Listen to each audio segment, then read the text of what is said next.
హబక్కూక్ 2 tables Bible స్టడీలో ఇది 46వ presentation. మన అంశము దర్శనపు లోయ, ద వ్యాలీ ఆఫ్ విజన్.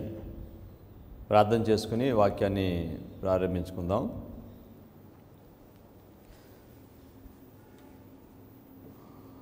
పరలోకమందున్న మా ఘనమైన యెహోవా దేవా, మీ కుమారుడైన యేసుక్రీస్తు నామమందు ప్రార్థన చేస్తున్నాం. వర్తమానమును బోధిస్తూ ఉండగా పరిశుద్ధాత్మను అనుగ్రహించి మీకు మహిమకరముగా, మీ ప్రజలకు దీవెనకరముగా వాక్యం బోధించినట్లు మీ కృపను మా పైన మీరు ఉంచండి. అంత్యకాలమునకు ఇచ్చిన వర్తమానము దేవుని ప్రజలను కృపకాలమునకు మీరు రాకడ కొరకు సిద్ధపరుస్తుంది. మమ్మలను వాక్యం చేత పరిశుద్ధపరిచి మీకు సాక్షులుగా ఉండటానికి మమ్మల్ని మీరు నడిపించుకుంటున్నారు. మీ వాక్యం ద్వారా ఇప్పుడు జరుగుతున్న ఈ ప్రజెంటేషన్ అంతా కూడా మీ కృపను, మీ కాపుదలను, మీ నడిపింపును మీ మహిమ కొరకు మాకు అనుగ్రహించమని యేసుక్రీస్తు నామములో ప్రార్థన చేయుచున్నాం తండ్రి, ఆమేన్.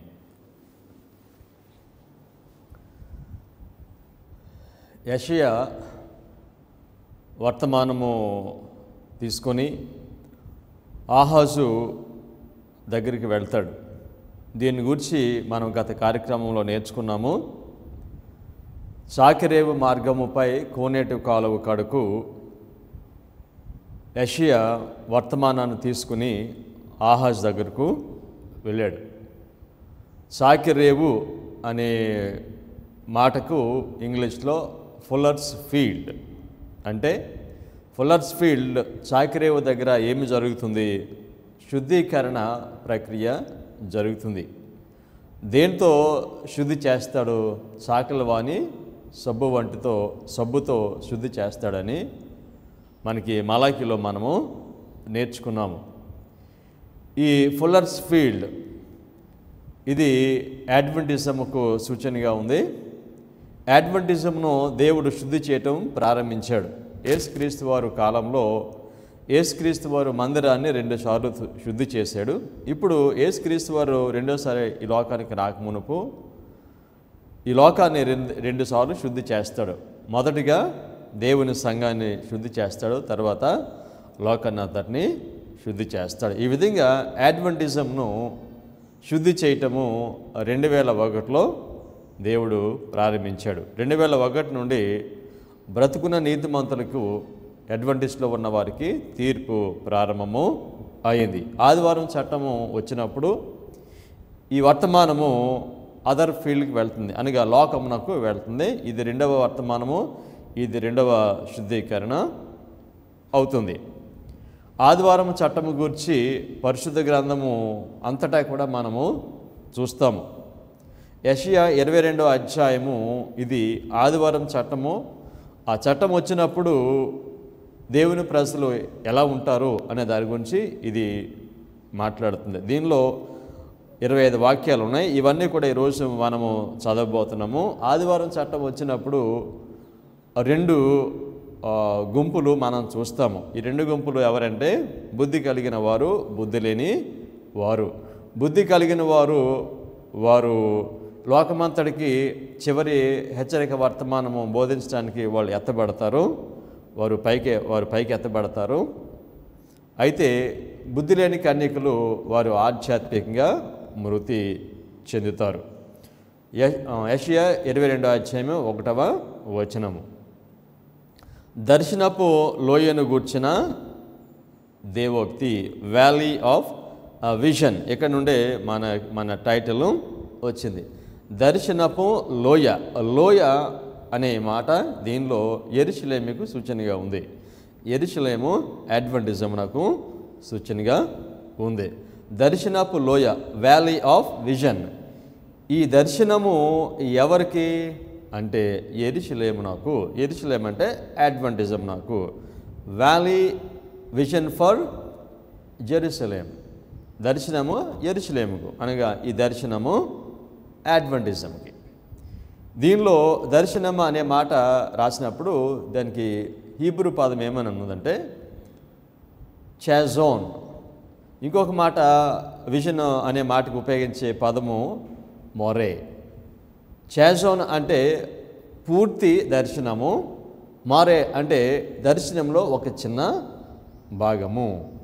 దీనిని ప్రవచన చరిత్ర అని మనం పిలుస్తాము.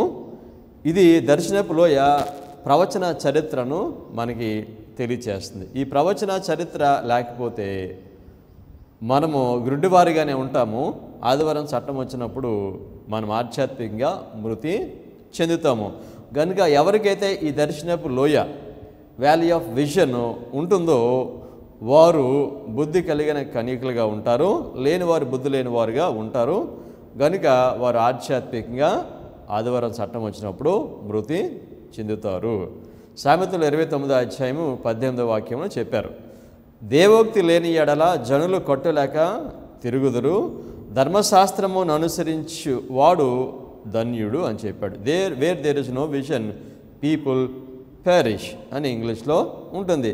దర్శనము లేకపోతే మనుషులు వారు పతనం అయిపోతారు అని చెప్పారు. కనుక అడ్వెంటిజం నాకు దర్శనపు లోయ ప్రవచన చరిత్ర నుండి వర్తమానము వస్తుంది. దీనిని అంగీకరించకపోతే మనము ఆదివారం చట్టం వచ్చినప్పుడు ఆధ్యాత్మికంగా మృతి చెందటము జరుగుతుంది. అంగీకరించిన వారు ఈ లోకమంతటికి చివరి హెచ్చరిక వర్తమానం బోధించడానికి పరిపూర్ణమైన పరిశుద్ధాత్మను పొందుకుని వారి లోకమునకు దీన్ని బోధిస్తారు.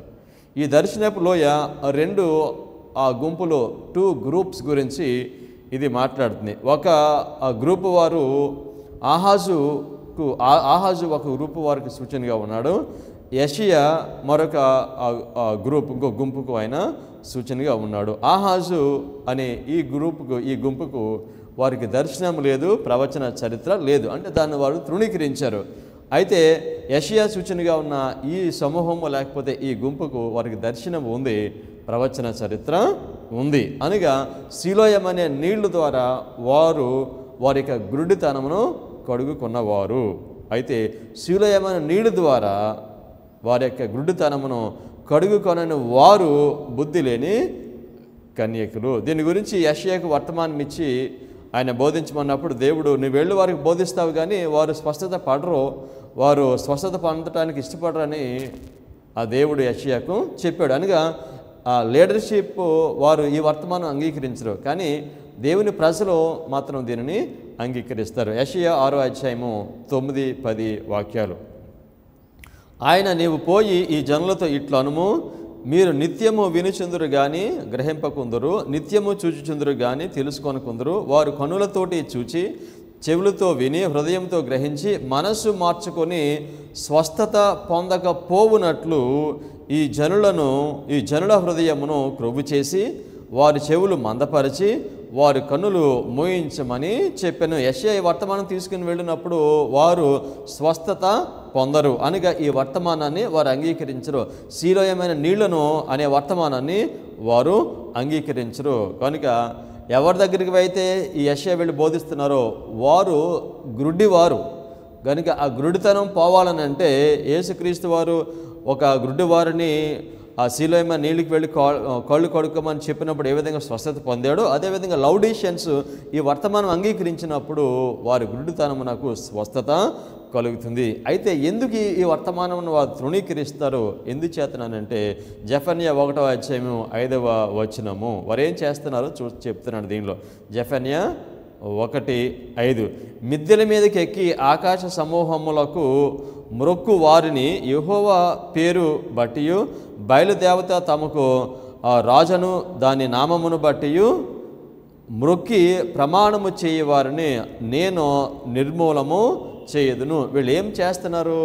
మిద్దెల మీదకి ఎక్కి ఆకాశ సైన్యమునకు వారు మ్రొక్కుతున్నారు. అంటే సూర్య చంద్ర నక్షత్రములకు మ్రొక్కుతున్నారు. వీళ్ళు పురాతన ఇశ్రాయేలీలు వారు నిజంగానే ఈ సూర్య చంద్ర నక్షత్రములకు వీరు నమస్కారం చేశారు. కానీ నవీన ఇశ్రాయేల్ వారు ఏం చేస్తారనంటే మిద్దెల మీదకి ఎక్కి ఆకాశ సమూహమునకు నొక్కటం అంటే దాని అర్థం ఏమిటంటే వారు రక్షకుడైన దేవుణ్ణి, సృష్టికర్త అయిన దేవుణ్ణి అనుసరించడం మానివేసి వారు వేరే వారిని అనుసరించడము చేస్తారు.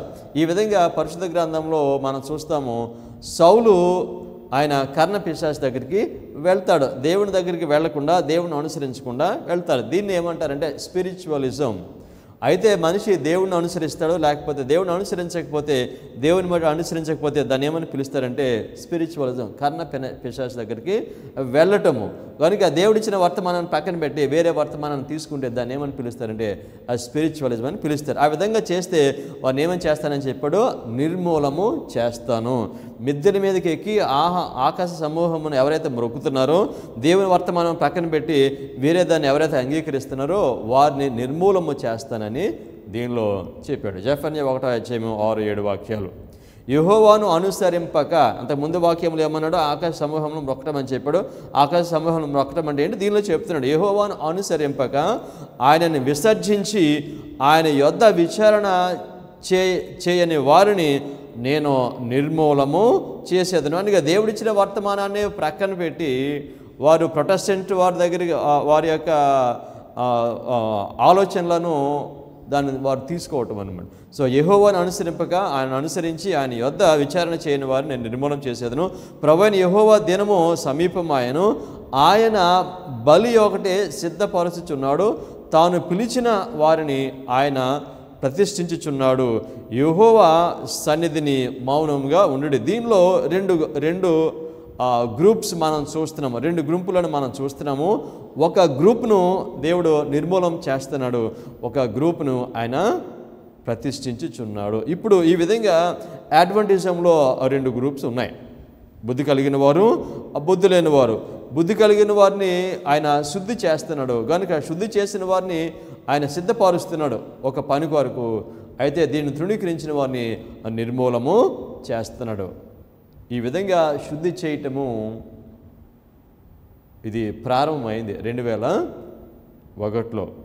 శుద్ధి చేయబడిన వారికి ఏముంటుందంటే పెండ్లి వస్త్రము ఉంటుంది, శుద్ధి చేయబడిన వారికి పెండ్లి వస్త్రము ఉండదు. ఎవరికైతే పెండ్లి వస్త్రం లేదో వారు నిర్మూలన చేయబడతారు, ఎవరికైతే పెండ్లి వస్త్రం ఉందో వారు ప్రతిష్ఠించబడతారు, వారు దేవుని వర్తమానాన్ని తెలియచేస్తారు.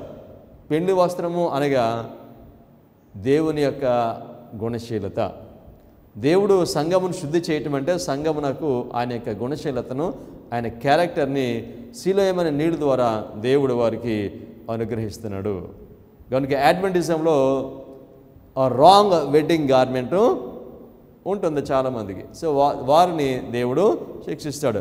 జెఫన్యా 1:8 యెహోవా ఏర్పరిచిన బలి దినమందు అధిపతులను, రాజకుమారులను, అన్య దేశస్థుల వలె వస్త్రములు వేసుకొని వారందరినీ నేను శిక్షించుచున్నాను. ఎవరిని శిక్షిస్తాడు?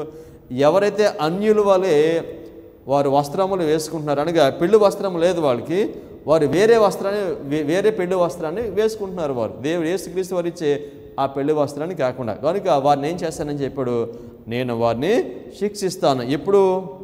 ఆ బలి దినమందు. పెళ్లి కుమారుని యొక్క వస్త్రము లేని వారిని. ఈ పెళ్లి కుమారుని వస్త్రము ఉన్నదో లేదో దేవుడు వెళ్ళి చూస్తాడు. ఎప్పుడు చూశాడు దీన్ని? మనకి మత్తయి సువార్త 22 విందుకు పిలిచినప్పుడు విందుకి వచ్చి పెళ్లి శాలలోకి వెళ్ళిన తర్వాత ఆయన పెళ్లి కుమారుడు వచ్చి ఆ విందులోనికి వెళ్ళి ఎవరికైతే పెళ్లి వస్త్రం ఉందో, ఎవరికి పెళ్లి వస్త్రం లేదో చూస్తాడు. పెళ్లి వస్త్రము లేని వారిని ఆయన శిక్షిస్తాడు. కనుక ఇప్పుడు దేవుని సంఘమునకు, దేవుని ప్రజలకు దేవుడు ఆయన పెళ్లి వస్త్రాన్ని ఇస్తున్నాడు.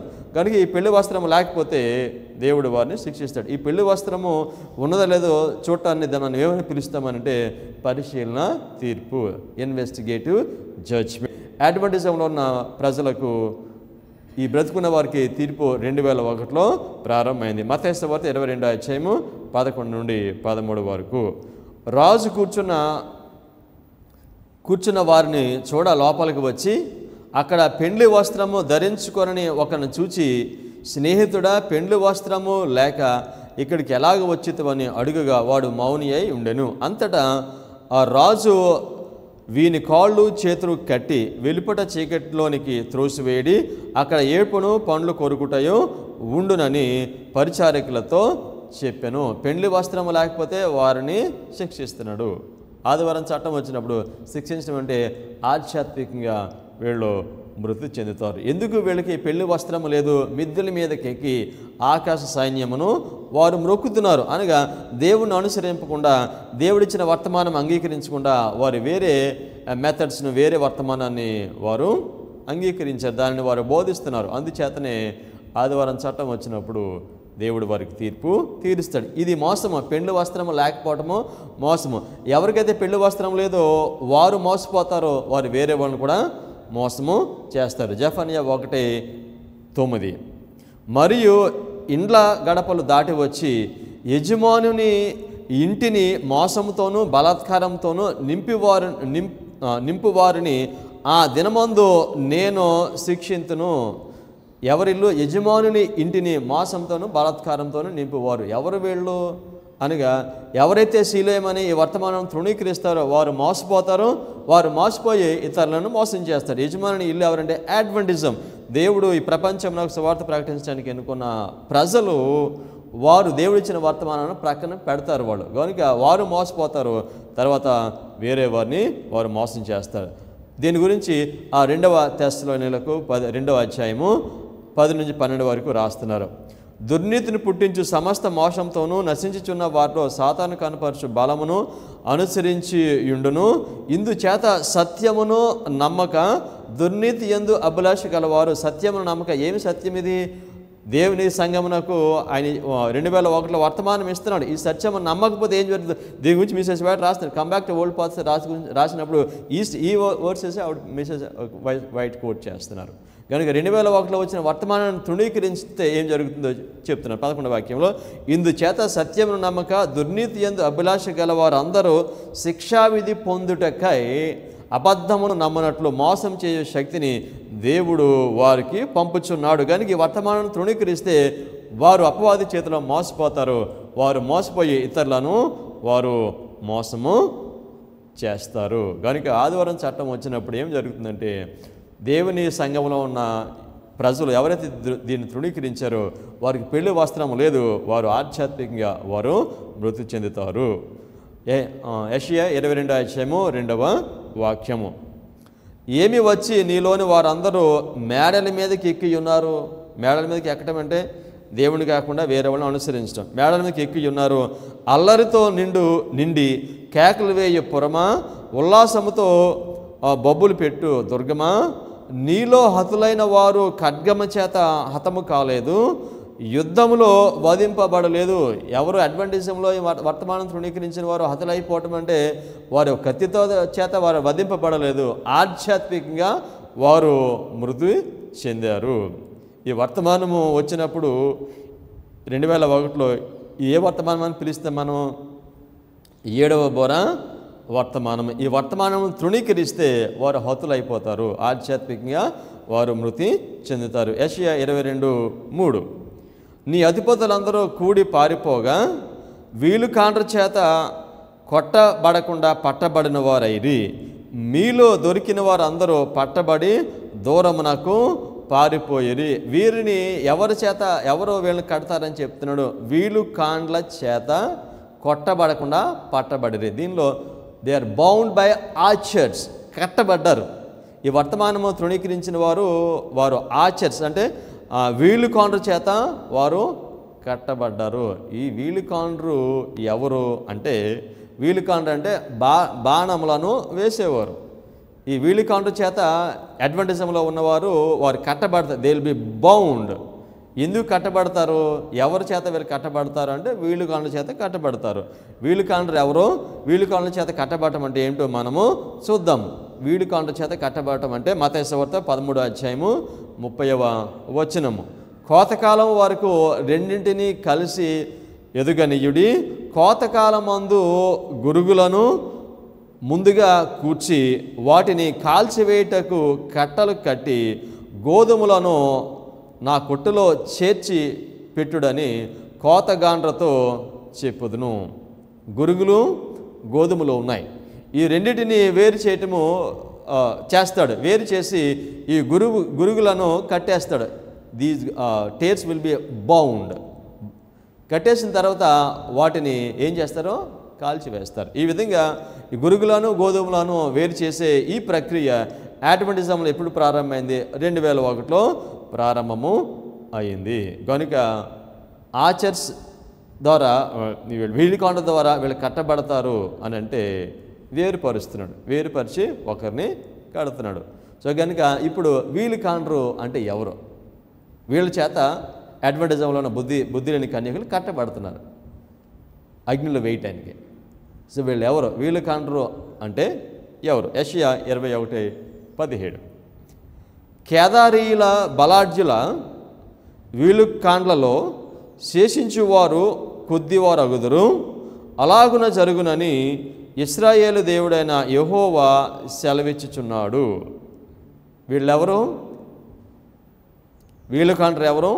కేదారీలు. కేదారీలు వీళ్ళు కాండ్రు. సో కనుక ఇప్పుడు కేదారీలు ఎవరో మనము తెలుసుకోవాలి.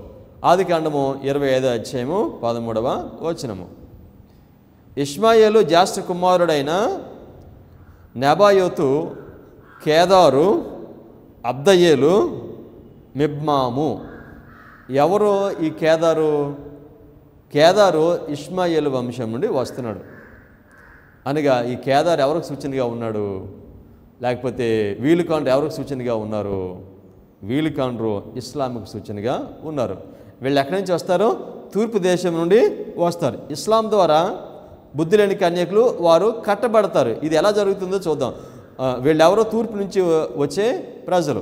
ఇర్మియా 49:28 బబులోను రాజైన నెబుకద్నెజరు కొట్టిన కేదారును గూర్చియు హాసోరు రాజ్యమును గూర్చియు యెహోవా సెలవిచ్చిన మాట, లేచి కేదారునకు వెళ్ళుడు, తూర్పు దేశస్తులను దోచుకొనుడి. ఈ కేదారీలు ఎక్కడి నుంచి వస్తారో? తూర్పు దేశం నుంచి వస్తారు. యేసుక్రీస్తు వారు పుట్టినప్పుడు జ్ఞానులు ఎక్కడి నుంచి వచ్చారు?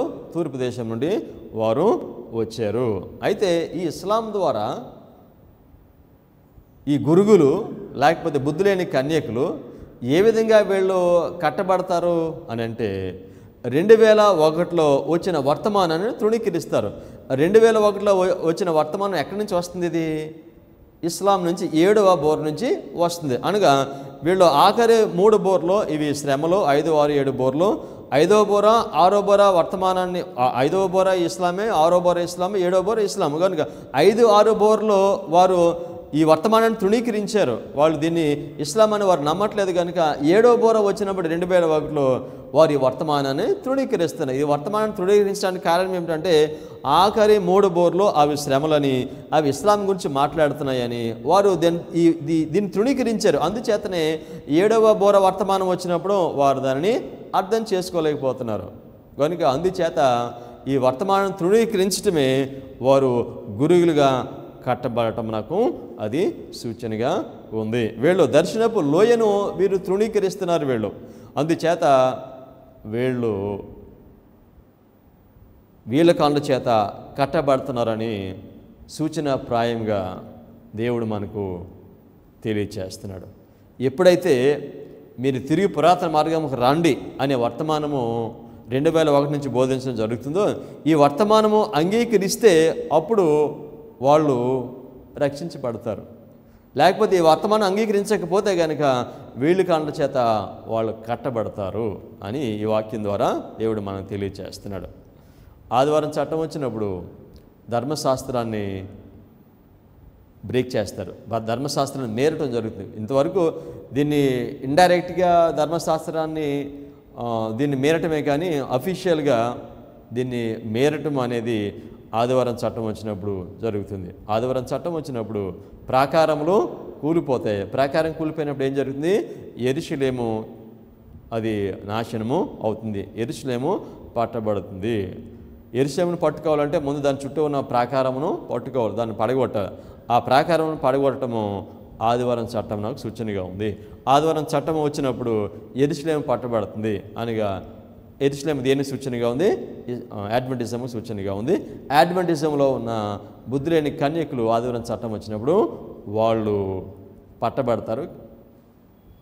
యెషయా 22:4-5 నేను సంతాపము కలిగి ఏడ్చుచున్నాను, నాకు విముఖులై ఉండడి, నా జనమునకు కలిగిన నాశనమును గూర్చి నన్ను ఓదార్చుటకు తీవ్ర పడకుడి. దర్శనపు లోయలో సైన్యములకు అధిపతియు ప్రభువునగు యెహోవా అల్లరి దినము ఒకటి నియమించుచున్నాడు. ఎక్కడ నియమిస్తున్నాడు అల్లరి దినము? దర్శనపు లోయలో. ప్రవచన చరిత్ర, valley of a vision. Darshanapu లోయలో సైన్యములకు అధిపతియును ప్రభువునగు యెహోవా అల్లరి దినం ఒకటి నియమించుచున్నాడు. అల్లరి దినం అంటే సండేలో. ఓటమి, త్రొక్కుడు, కలవరము ఆయన కలుగు చేయను. ఆయన ప్రాకారములను పడగొట్టగా కొండ వైపు ధ్వని వినబడును. ప్రాకారము పడగొట్టగా, ధర్మశాస్త్రము మీరటము. ధర్మశాస్త్రాన్ని అఫీషియల్గా శాసనము ద్వారా దానిని మీరటము. కనుక ప్రాకారములు పడగొట్టగా ఆదివారం చట్టము వస్తుంది. అది దాన్ని ఏమని చెప్పాడు? అల్లరి దినం ఒకటి నియమించి ఉన్నాను. ఈ దినం వచ్చినప్పుడు దేవుడు ఏం చేస్తాడు? ఆయన ప్రజలను, వర్తమానం అంగీకరించిన వారిని ఒక సైన్గా, ధ్వజముగా లోకాన్ని అంతటిని కూడా ఆకర్షించడానికి వీరిని ఎత్తుతాడు. ఈ ప్రజలను ఏమన్నాడంటే దాచబడిన వారు.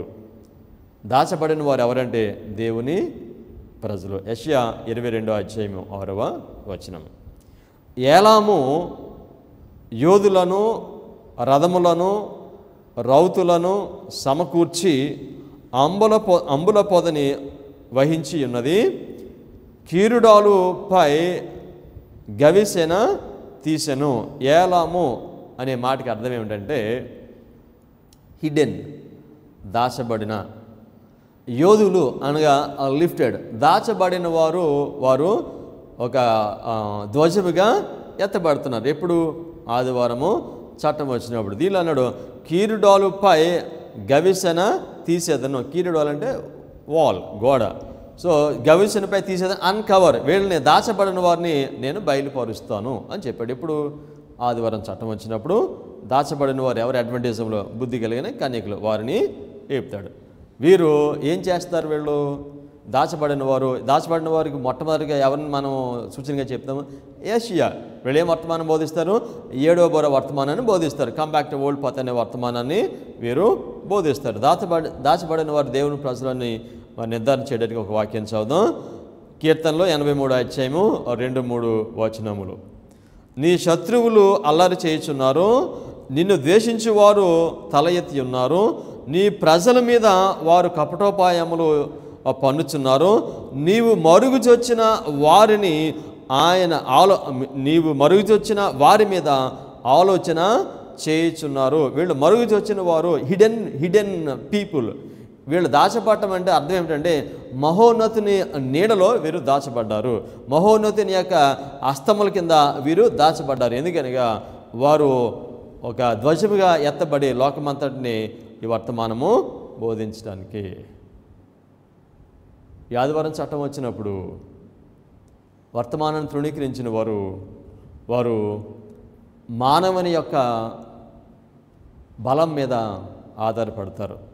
ఇశ్రాయేలీలు ఐగుప్తు మీద ఆధారపడినట్లుగా, ఇశ్రాయేలీలు సిరియా మీద ఆధారపడినట్లుగా వారు దేవుని బలం మీద ఆధారపడకుండా వారు మానవ సహాయం కొరకు, మానవ శక్తి మీద వారు ఆధారపడతారు. దీని గురించి యెషయా 22 మనకు దేవుడు తెలియచేస్తాడు. యెషయా 22:7-8 అందుచేత అందమైన నీ లోయ నిండా, లోయ అనగా జెరూసలేం. జెరూసలేం అంటే మనకి సూచనగా ఉంది. అందుచేత అందమైన నీ లోయ నిండా రథములున్నవి, గుర్రపు రౌతులను గవిని యొద్ద వ్యూహం ఏర్పరచుకొనుచున్నారు. అప్పుడు యోధా నుండి ఆయన ముసుగు తీసివేయును. ఆ దినమున నీవు అరణ్య గృహమందున్న ఆయుధములను కనిపెట్టదు. అరణ్యంలో ఉన్న ఆయుధములను కనిపెడుతున్నారు. దీనిలో ఆ గుర్రపు రౌతులు లేకపోతే రథములు ఇవి మానవ శక్తికి, మానవ బలమునకు సూచనగా ఉంది. కనుక వీళ్ళు ఏం చేస్తున్నారంటే అరణ్యమందున్న ఆయుధములను కనిపెడుతున్నారు. ఆదివారం చట్టం వచ్చినప్పుడు అంతకుముందు దేవుని వర్తమానం తృణీకరించారు కనుక వారి శక్తి మీద ఆధారపడుతున్నారు. దైవ శక్తిని వారు విడిచిపెట్టి మానవ శక్తిని ఆధారపడవలసిన సమయము ఆదివారం చట్టం వచ్చినప్పుడు రాబోతుంది. తమ్మును తాము రక్షించుకోవటానికి ప్రయత్నం చేస్తారు, తమను కాపాడుకోవడానికి ప్రయత్నము చేస్తారు. యెషయా 22వ అధ్యాయము 9-10 వచనములు. దావీదు పట్టణపు ప్రాకారము చాలా మట్టుకు పడిపోయినదని తెలుసుకొని దిగువనున్న కోనేటి నీళ్లను మీరు సమకూర్చితిరి. యెరూషలేము ఇండ్లను లెక్కపెట్టి ప్రాకారమును గట్టి చేయుటకు ఇండ్లను పడగొట్టితిరి. ఈ ఆదివారం చట్టం వచ్చినప్పుడు ఈ వర్తమానం తృణీకరించిన వారు తమను తాము రక్షించుకోవడానికి తమను తాము కాపాడుకోవడానికి ప్రయత్నం చేస్తున్నారు. ఏమి నీళ్ళు ఉపయోగిస్తున్నారు వీళ్ళు?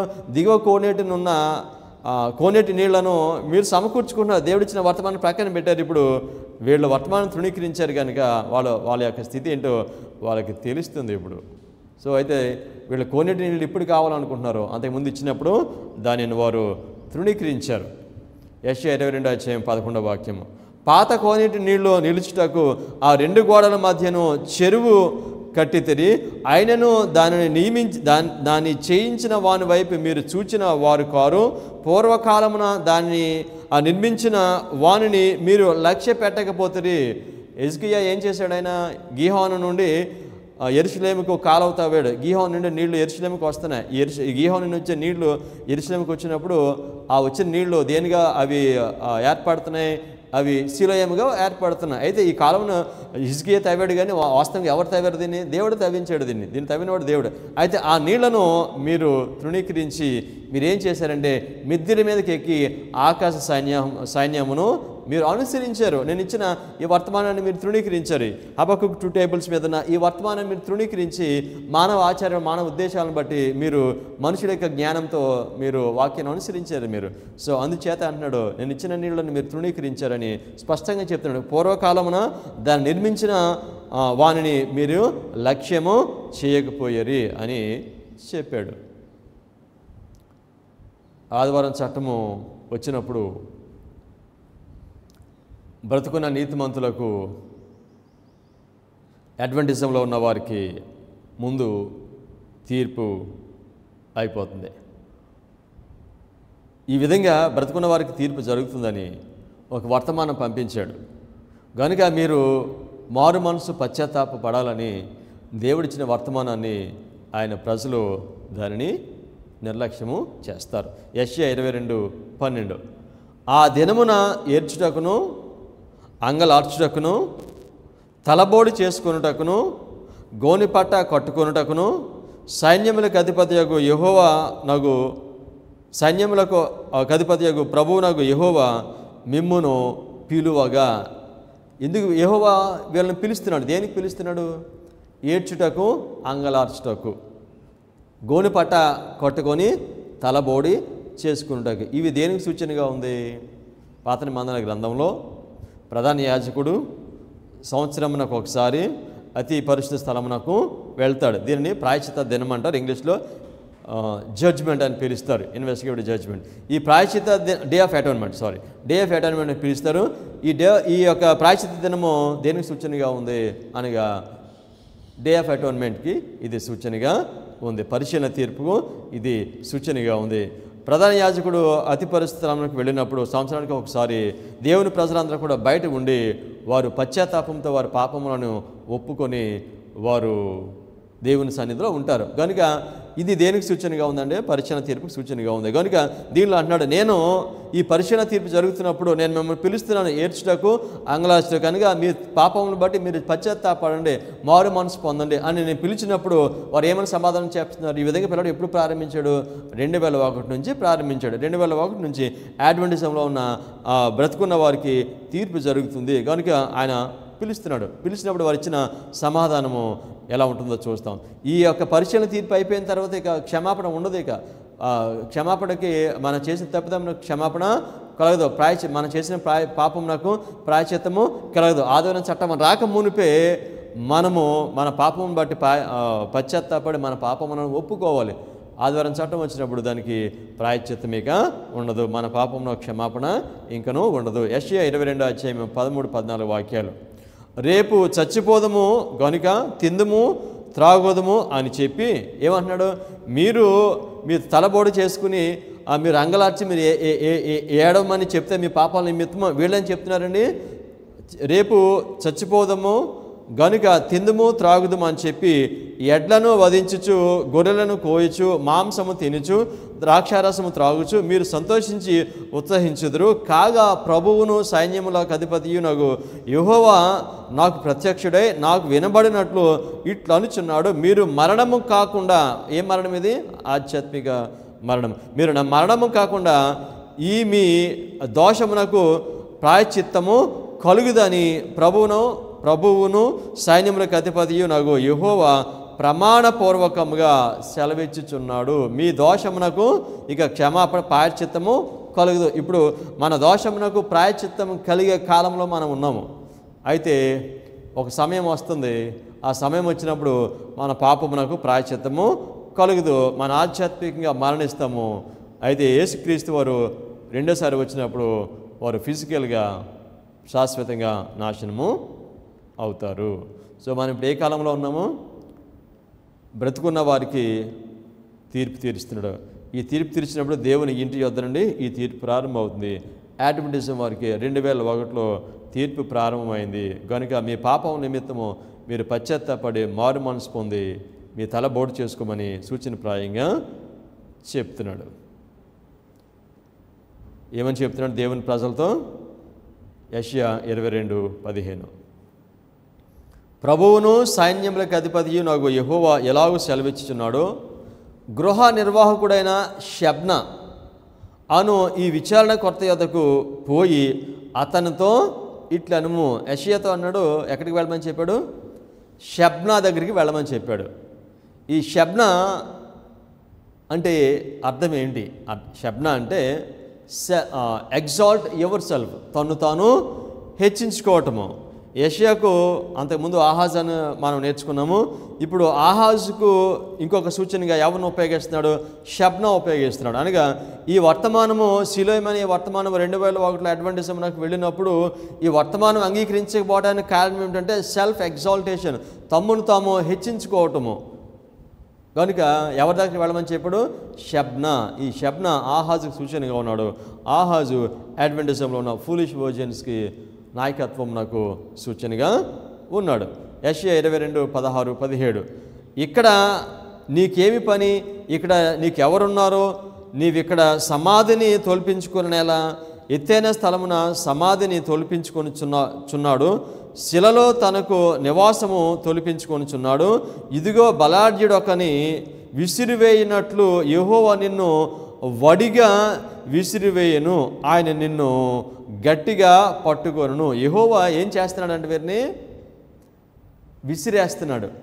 బలాఢ్యుడు ఒకరిని పట్టుకుని విసిరేసినట్లుగా, గట్టిగా పట్టుకుని విసిరేసినట్లుగా యెహోవా ఎవరిని విసిరేస్తున్నాడు? షెబ్నాని విసిరేస్తున్నాడు.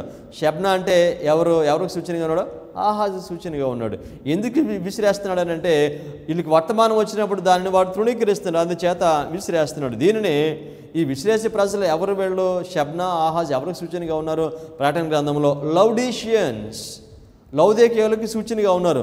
ఈ లౌదేకియాలో వీరు గ్రుడ్డివారు, వీళ్ళ స్వస్థత పొందడానికి వీరు ఇష్టపడలేదు. దీనిని అన్నాడు, మీరు చల్లగానే ఉండండి, వెచ్చగానే ఉండండి, కానీ నులివెచ్చగా ఉంటే నేను నా నోట నుండి నేను మిమ్మల్ని ఉమ్మి వేయ ఉద్దేశించుచున్నాను అనగా నేను మిమ్మల్ని ఉమ్మి వేస్తాను అనగా అర్థం ఏంటంటే నేను మీ పక్షమున యాజకత్వం చేయను, ఆ యాజకత్వం ముగుస్తుంది గనుక నేను మిమ్మలను విసిరి వేస్తాను అని చెప్తున్నాడు. సో గనుక ఇక్కడ ఇదిగో బలాఢ్యుడు ఒక్కని విసిరివేయనట్లు యెహోవా నిన్ను వడిగా విసిరివేయను, నోట నుండి ఉమ్ము వేస్తున్నాడు. యెషయా 22:18-19 ఆయన నిన్ను మడిచి ఒకడు చెండు వేసినట్లు విశాలమైన దేశంలోనికి నిన్ను విసిరివేయను, నీ యజమానుని ఇంటి వారికి అవమానము తెచ్చినవాడా. ఈ వర్తమానం వచ్చినప్పుడు అధికారులు దీన్ని అంగీకరించి దీన్ని వారికి బోధించాలి. అయితే దీనిలో అంటున్నాడు, నీ యజమాని ఇంటి వానికి అవమానం తెచ్చినవాడా, అక్కడనే నీవు మృతి పొందేదవు, నీ ఘనమైన రథములో అక్కడనే పడియుండును. నీ ఘనమైన రథంలో నీకున్న మానవ శక్తి అంతా కూడా పాత్రం ఎందుకు ఉపయోగపడదు. నీ ఘనమైన రథములు అక్కడనే పడియుండును, నీ స్థితి నుండి యెహోవానగు నేను నిన్ను తొలగించెదను, నీ ఉద్యోగము నుండి ఆయన నిన్ను త్రోసి వేయును. ఈ వర్తమానం ఇచ్చిన ఈ ప్రజలు నాయకత్వం దీన్ని అంగీకరించకపోతే వీళ్ళని ప్రక్కన పెడతారు. Change of leadership now. ఈ వర్తమానం బోధించడానికి వీళ్ళని ప్రక్కన పెట్టి అతి సామాన్యమైన వారిని పరిశుద్ధాత్మ ద్వారా ఎన్నుకొని ఈ వర్తమానం బోధించడానికి దేవుడు వారిని ఏర్పాటు చేసుకుంటారు. ఆదివారం చట్టం వచ్చినప్పుడు ఏమవుతుందంటే ఎవరైతే ఈ వర్తమానం అంగీకరించారో వారిని దేవుడు ఎన్నుకుంటాడు. వారి ద్వారా ఈ వర్తమానం లోకమంతటికి కూడా బోధించడము జరుగుతుంది. అందుకని దీనిలో చెప్పాడు, నీ ఉద్యోగం నుండి నిన్ను తీసివేస్తాను. అతి సామాన్యమైన వారికి ఈ వర్తమానాన్ని ఇస్తాడు. యెషయా 22:20 ఆ దినమున నేను నా సేవకుడును హిల్కియా కుమారుడునగు ఎల్యాకీమును పిలిచి, ఎవరిని పిలుస్తున్నాడు ఇప్పుడు? ఎల్యాకీముని పిలుస్తున్నాడు. ఎల్యాకీము ఎవరి కుమారుడు? హిల్కియా కుమారుడు. హిల్కియా అనగా దేవుని భాగము అని అర్థము. ఎల్యాకీము అనగా ఎత్తబడినవాడు అని అర్థము, ఒక ధ్వజముగా ఎత్తబడినవాడు అని అర్థము. కనుక ఇప్పుడు ఆదివారం చట్టం వచ్చినప్పుడు దేవుడు ఒక ధ్వజముగా ఎవరిని ఎత్తుతున్నాడు? ఎల్కియం ఎత్తుతున్నాడు. ఎల్కియం ఎవరికి సూచనగా ఉన్నాడు? యెషయా అనొచ్చు, లేకపోతే 144కి ఈయన సూచనగా ఉన్నాడు. యెషయా 22:21 అతనికి నీ చొక్కాయిని తొడిగించి నీ నడుకట్టు చేత అతన్ని బలపరిచి నీ అధికారమును అతనికి ఇచ్చేదను, అతడు యెరూషలేము నివాసులకును యూదా వంశస్థులకును తండ్రి యగును. అతనికి అంటే ఎవరు? ఎల్యాకీమ్. ఎల్యాకీమ్ అంటే ఎవరు? 2001లో వచ్చిన వర్తమానాన్ని బోధించేవారు. ఆయన అంటున్నాడు, అతనికి నీ చొక్కాయిని తొడిగించి. ఎవరి చొక్కాయిని? షబ్నా చొక్కాయిని, ఆహాజు చొక్కాయిని, అడ్వెంటిజం లీడర్షిప్ యొక్క చొక్కాయిని ఎవరికి తొడిగిస్తాడు? ఎల్యాకీముకు తొడిగిస్తాడు. దీన్ని ఏమంటారు? Change of leadership.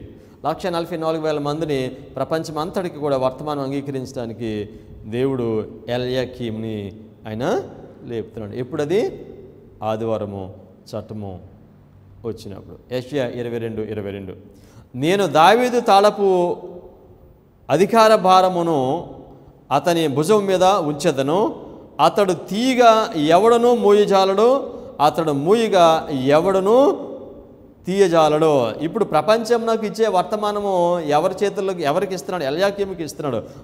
ఎల్యాకీముకు ఇచ్చినప్పుడు, ఈ వర్తమానం బోధించినప్పుడు ఇక ఎవరినైనా సరే పరలోకం నాకు నడిపించాలంటే వీళ్ళ ద్వారానే అది జరుగుతుంది. అందుకే అన్నాడు, వారు తలుపు వేస్తే దాన్ని ఎవరు తీయలేరు, దాన్ని తీస్తే ఇంకా ఎవరు కూడా వేయలేరు.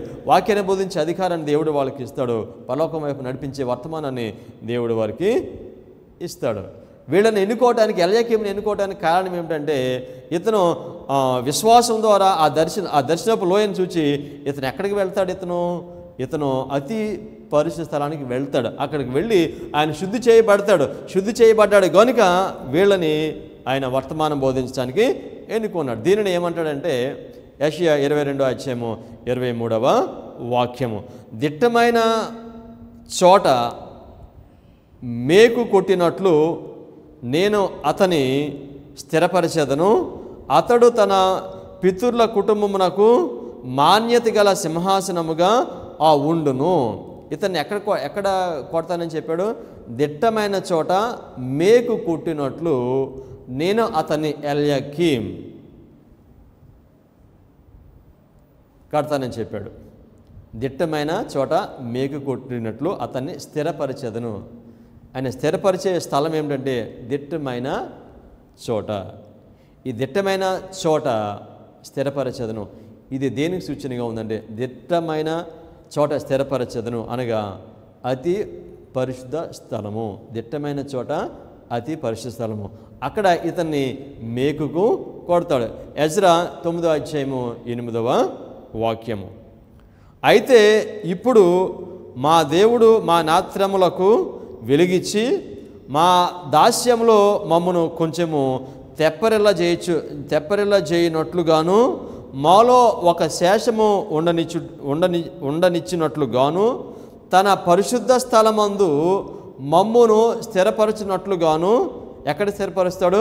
పరిశుద్ధ స్థలమందు స్థిరపరుస్తాడు. ఓకే, తన పరిశుద్ధ స్థలమందు మమ్మును స్థిరపరచినట్లుగాను మా దేవుడైన యెహోవా కొంత మట్టుకు మా ఎడల దయ చూపి ఉన్నాడు. ఎల్కాయిమును ఎక్కడ ఈయన కడుతున్నాడు, ఎక్కడ మేకు కడుతున్నాడు? స్థిరమైన దట్టమైన చోట, స్థిరమైన ప్రదేశం అని చెప్పాడు. అతి పరిశుద్ధ స్థలంలో కడుతున్నాడు. దేనికి కడుతున్నాడు? మేకుకు కడుతున్నాడు. యేసుక్రీస్తు వారు ఆయన పరలోకంలో మన పక్షాన ఆయన యాజకత్వం చేస్తున్నారు. మీడియేటర్గా ఆయన పనిచేస్తున్నారు. ఆయన జడ్జిగా ఆయన పనిచేస్తున్నారు. మనకి మధ్యవర్తిగా పనిచేయడానికి ఆయనకి అర్హత ఎలా వచ్చింది? యేసుక్రీస్తు వారికి ఆయన సిలువ పైన ఆయన మేకులు కొట్టబడి ఆయన చనిపోయారు కనుక ఈరోజు మన పక్షాన పరలోకంలో ఆయన వ్యాజ్యమాడుతున్నారు, మనకు మధ్యవర్తిగా ఉన్నారు. ఒకవేళ యేసుక్రీస్తు వారు ఆయన సిలువలో ఆయన మరణించకపోతే మన పక్షాన, మానవ పక్షాన ఆయన మధ్యవర్తిగా ఉండే ఆధిక్యత అర్హత ఆయనకి ఉండదు.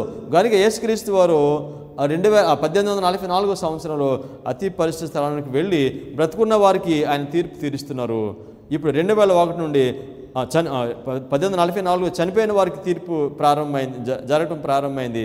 ఇప్పుడు 2001లో బ్రతుకున్న నీతిమంతులకు తీర్పు ప్రారంభము అయింది. కనుక ఈ దట్టమైన చోట మేకు కొట్టడము, మేకు దేనికి సూచనగా ఉందంటే యేసుక్రీస్తు వారు చేసే పరిచర్యకు సూచనగా ఉంది. పరలోక రాజ్యంలో ఆయన పరిశీలన తీరుస్తున్నారు. ఆ పరిచర్యకు మేకు కొట్టడము సూచనగా ఉంది.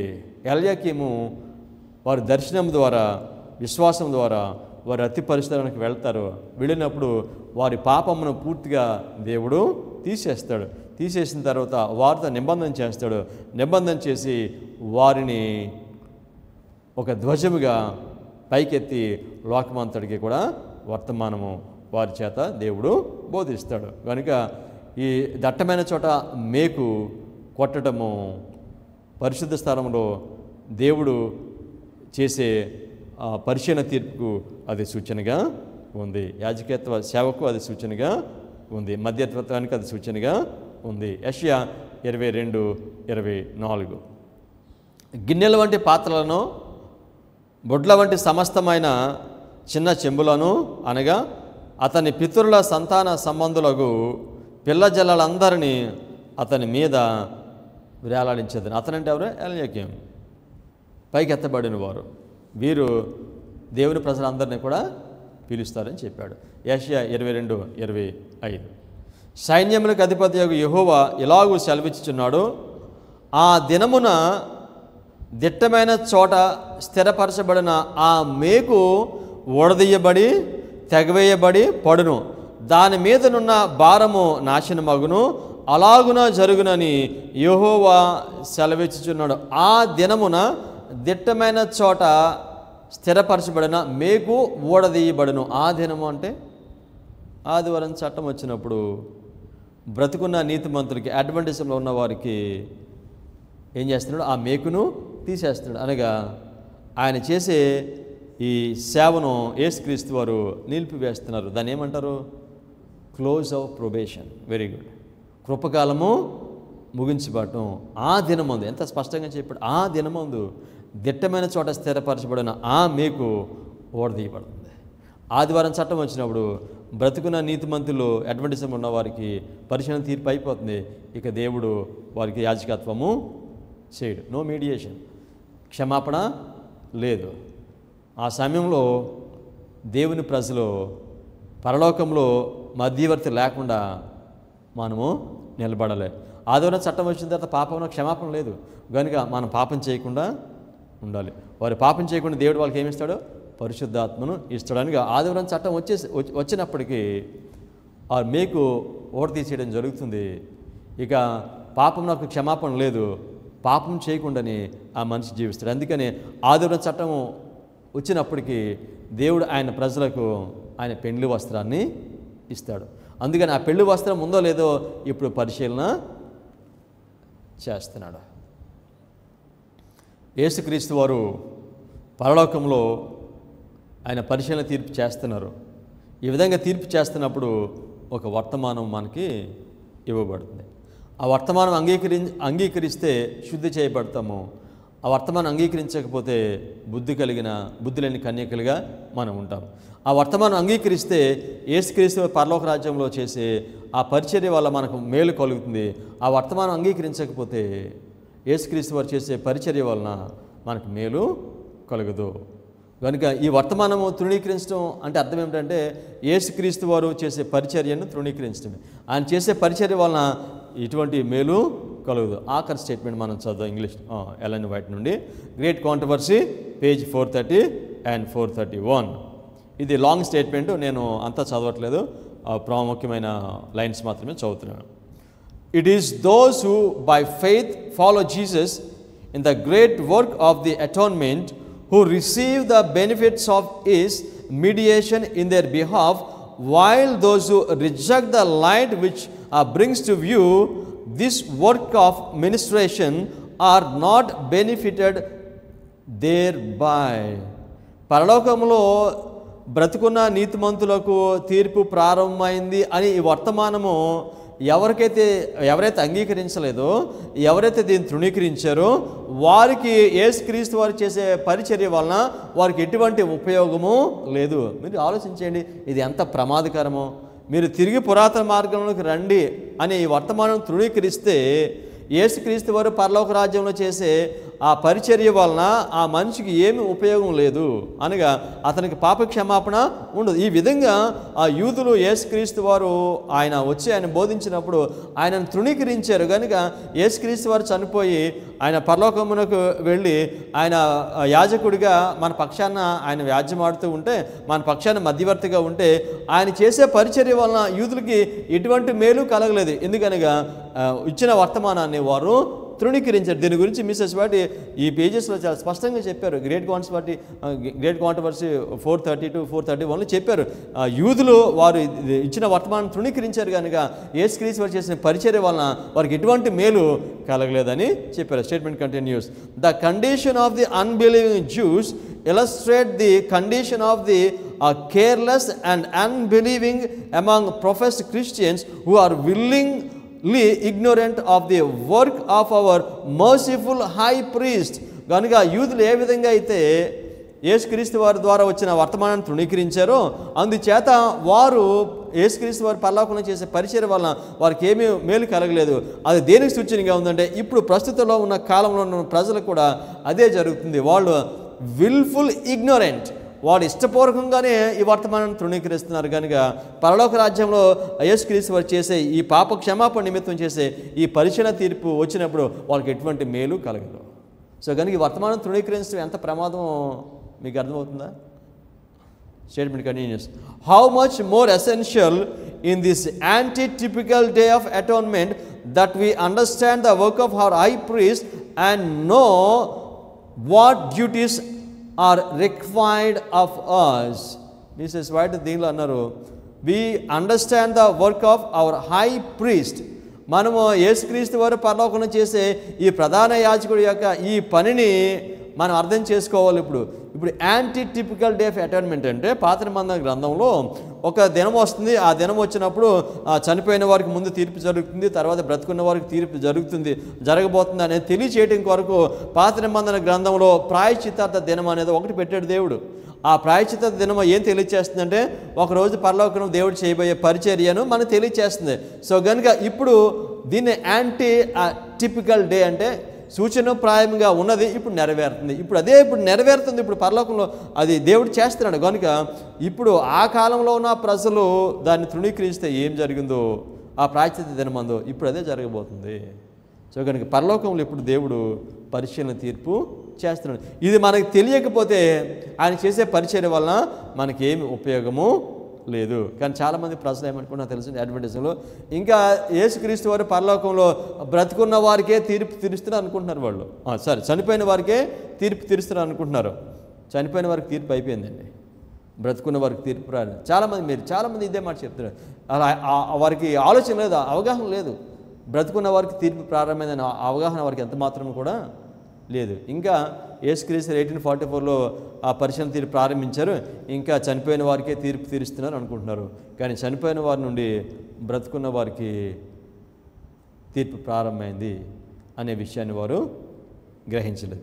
ఈ విధంగా గ్రహించకపోవడానికి కారణం ఏంటి తెలుసండి? శీలయమైన నీళ్లు 2000 కమ్ బ్యాక్ టు ఓల్డ్, పురాతన మార్గం తిరిగి రండి అనే వర్తమానాన్ని వారు బోధించినప్పుడు దాన్ని తృణీకరించడమే దీనికి కారణము. దర్శనపు లోయను వారు తృణీకరిస్తున్నారు. ప్రవచన చరిత్రను వారు తృణీకరిస్తున్నారు. ఈ ప్రవచన చరిత్రను తృణీకరిస్తే పరిశీలన తీర్పు జరుగుతుంది బ్రతుకున్న వాళ్ళకి. దాన్ని మనము అర్థం చేసుకోవాలి. శిలోయం అనే వర్తమానము మనకు వస్తుంది. దీన్ని తృణీకరిస్తే ఆధ్యాత్మికంగా మనము ఆదివారం చట్టం వచ్చినప్పుడు మృతి చెందుతాం. యెషయా 6వ అధ్యాయం 3వ వాక్యంలో మీరు తిరిగి పురాతన మార్గంలోకి రండి అనే వర్తమానం ప్రారంభమైంది. అది 2001. యెషయా 6వ అధ్యాయము 11 నుంచి 13 ఇది ఆదివారం చట్టం. ఈ మధ్యకాలంలో ఈ వర్తమానం బోధించబడుతుంది. యెషయా 6వ అధ్యాయము 11 నుంచి 13 ఆదివారం చట్టం గురించి తెలియచేస్తుంది. దానికి మనం చాలా సమీపంగా ఉన్నాం. యెషయా 7వ అధ్యాయం 3వ వాక్యము శిలోయమైన నీళ్లు అనే వర్తమానం మీ దగ్గరికి వస్తుంది. ఇది కడవరి వర్షం యొక్క వర్తమానము. ఈ శిలోయం అనే ఈ వర్తమానంలో మొదటిది 25-20 ప్రవచనమునకు రమ్మని పిలిచే వర్తమానము. దీనిని సాకిరీవు అని పిలుస్తున్నాడు, ఫుల్లర్స్ ఫీల్డ్. ఈ వర్తమానము ఆదివారం చట్టం వచ్చే వరకు అడ్వెంటిజంలో ఉన్న దేవుని ప్రజలకు ఇది బోధించబడుతుంది. యెషయా 7వ అధ్యాయము 17-19 ఆదివారం చట్టము. అప్పుడు ఈ వర్తమానము అదర్ ఫీల్డ్స్ లోకమంతటికి వెళ్తుంది. ప్రార్థన చేసుకుందాం.